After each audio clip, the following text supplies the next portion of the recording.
দেখুন pashmina SAAOL and craft, দেখুন Tibetan crafts. আপনাদের এই শপটা না দেখিয়ে পারলাম না, কেননা একদম rich heritage of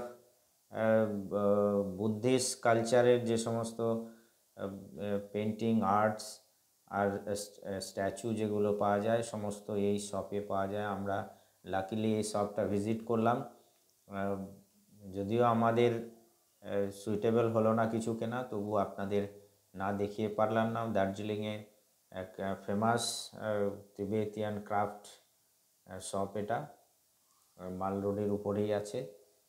Richardson road দিয়ে আসলেই এখানে এই দোকানটা পাওয়া যাবে।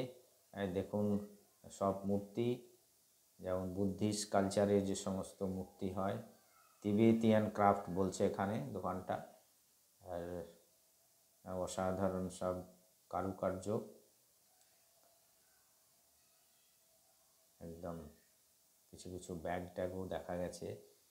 আর এই ক্রাফটের যে বুদ্ধিস্ট স্ট্যাচু যেগুলো আছে, কনসার্ন রিলিজিয়াস স্ট্যাচু, সেগুলোই হচ্ছে মেন দোকান। এই দেখুন কিছু কিছু শলও পাওয়া যাচ্ছে। পশমিনা যেটা লিখেছে সেটা অরিজিনাল পশমিনা এখানে নেই। আসে তিবেতিয়ান আর্টস পশমিনা জেনারেলি এ সমস্ত দোকানে পাওয়া যায় না মনে হয়। কারণ পশমিনা খুবই কস্টলি। কাশ্মীরের যে সমস্ত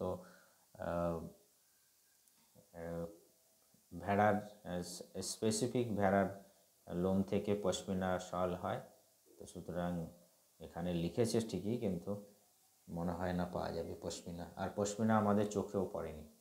তো আপনারা দেখি দেখুন এই ফাইন ক্রাফট আর আর্টের যে সমস্ত তিবেতিয়ান আর্ট আছে সেগুলো আপনাদের সামনে এই ভিডিওতে প্রস্তুত করলাম, কেননা খুবই অ্যাট্রাকটিভ লাগলো, এর জন্য আপনাদের জন্য এই ভিডিও না করে পারলাম না।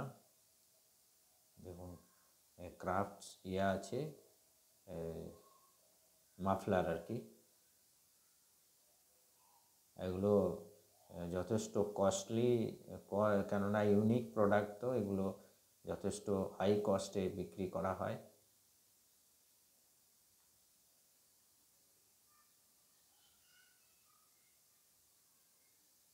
অনেকে এখান থেকে কেনাকাটি করে, কিন্তু আমাদের কিছু সুইটেবল মনে হলো না, কেন মালা পুঁথি এ সমস্ত বা ক্রাফট মূর্তি এগুলো আমাদের জন্য সুইটেবল নয়। এর জন্য আমরা জাস্ট আপনাদের দেখিয়ে দিচ্ছি, আমরা কিছু কিনিনি।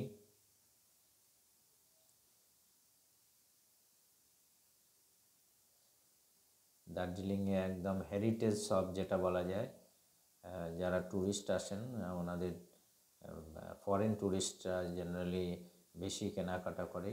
আর রিলিজিয়াস যে সমস্ত মূর্তি যাদের প্রয়োজন হয় তারা এতে কেনাকাটা করে। আরেকবার দেখুন তিবেতিয়ান আর্টস, আমি আপনাদের দেখানোর চেষ্টা করলাম। আপনাদের কেমন লাগলো অবশ্যই কমেন্টে জানান।